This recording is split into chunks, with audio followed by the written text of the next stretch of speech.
Regardless of your attitude towards it, positive or not, is there anyone that's not familiar with Japan's anime? I mean Naruto, Pokemon, Dragon Ball Z, etc., manga, technology, food, and South Korea's pop music and K-dramas. Every second person seems to be fascinated by Korean pop culture. They flew past too fast. Whether you pretend to like it to stay cool or generally appreciate eating it, sushi and kimbap are definitely here to stay. Chinese dramas, martial arts, food, zodiac calendar, silk, artifacts, and Mandarin have gained popularity. Despite China's lack of popular culture compared to Japan and Korea, China had a hegemony of its own. And even with the frequent negative images in media as being one big, undemocratic country, the country's tourism seems to be dwarfing its neighbors. What about India? Where does India stand in all of this? As the world's largest democracy with its ancient civilization, rich heritage, culture, festivals, spice-rich cuisine, rich global diaspora, Bollywood, cricket, yoga, Ayurveda, Buddhism, etc., India in 2023 bagged 2 Oscars, if that's the be-all and end-all of recognition, sent a rocket to the moon, hosted a successful G20, but yet is not cutting edge. If you still aren't sure what I'm talking about, it's soft power. It's the ability to get what you want through attraction rather than coercion or payments. It arises from the attractiveness of a country's culture, political ideas, and policies. When you can get others to admire your ideals and to want what you want, you do not have to spend as much on sticks and carrots to move them in your direction, said Joseph S. Nye. But why does soft power matter, and how do we measure it? Nation branding and soft power are linked. Successful nation branding campaign will help create a more favorable and lasting image among the international audience, thus further enhancing a country's soft power. A definitive measure of soft power was developed by Brand Finance Nations Brand Study, where a framework was built with key dimensions based on a survey of more than 170,000 respondents from over 100 countries of all 193 member states of the UN, and used it to gather data for Global Soft Power Index with 3 overall measures: A, familiarity, B, reputation, C, influence.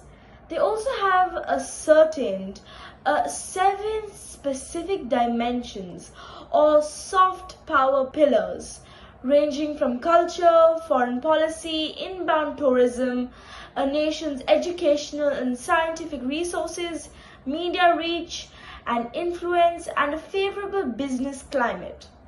US leads the rankings in 2024 with a significant margin with its high familiarity and comes out strong on multiple pillars. UK comes second with its rich culture and good education system. China is ranked 3rd, surpassing Japan and Germany. Germany, though ranked 5th, is stable in economy and politics and is traditionally strong in business and technology. Its leading position in the EU demonstrates its influence in international affairs. The UAE continues to hold its position at 10th place with its strong and stable economy. It has made significant strides solidifying its reputation by decreasing its dependency on oil and fostering the growth of other sectors such as tourism, technology, and renewable energy. After extensive research, what I feel is ranking soft power is very debatable, and one can use a lot of metrics to argue whether country A or country B has a stronger soft power. It's important to note that development is a complex and multi-dimensional concept. For example, one cannot ideally compare a South Korea with an India. Also, we live in a world dominated by America and to a lesser extent Europe, and whatever comes out of it is also considered cool or the best. It's no coincidence that the US is the lone superpower and its soft power is generally considered to be the best, to the point of unbeatable.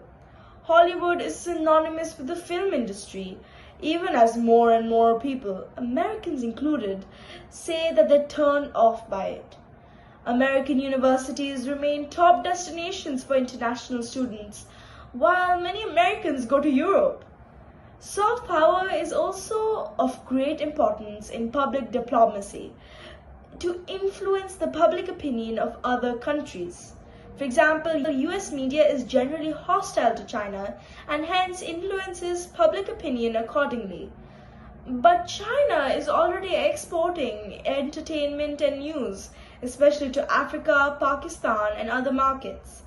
Here, China has a stronger presence, and Chinese goods and personnel are generally welcome and sometimes have more sway compared to the US, Japan, or South Korea. Would that not count as soft power? And how is that captured in the index? If marketing one's culture to Americans and Europeans is really that big of a deal, Chinese culture isn't seen to be as attractive as South Korean or Japanese pop culture. There's this weird expectation that Asians should be producing entertainment for foreigners. It's like they expect us to give them something. But why? I don't see people demand wealthy European countries to make loads of music, television, film, fashion, etc. for the purpose of soft power. It seems like they're already respected as individuals. They don't need to do anything extra to get people to like them more as a collective. Many countries also feel inferior to their colonizers.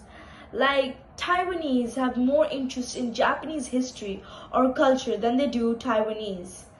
This is a very common colonizer-colonized type of relationship, where even Australians, who are mostly descendants from the British colonizers themselves, might feel pride over being Australian. But they still think Australian culture and intellectuals will never be as sophisticated as the British. But that's soon changing. India, for one, is moving towards intellectual freedom and ending the colonial mindset, which has been hindering India's success.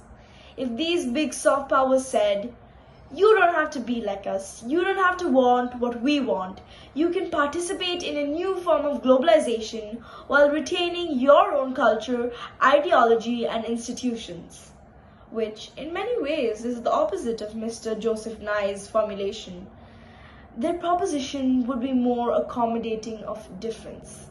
By not forcing other countries into its own mold, a new form of soft power can mean a more peaceful 21st century. The world should embrace it. If you like this type of content, please remember to like and subscribe to The Lookout. And until then, stay curious.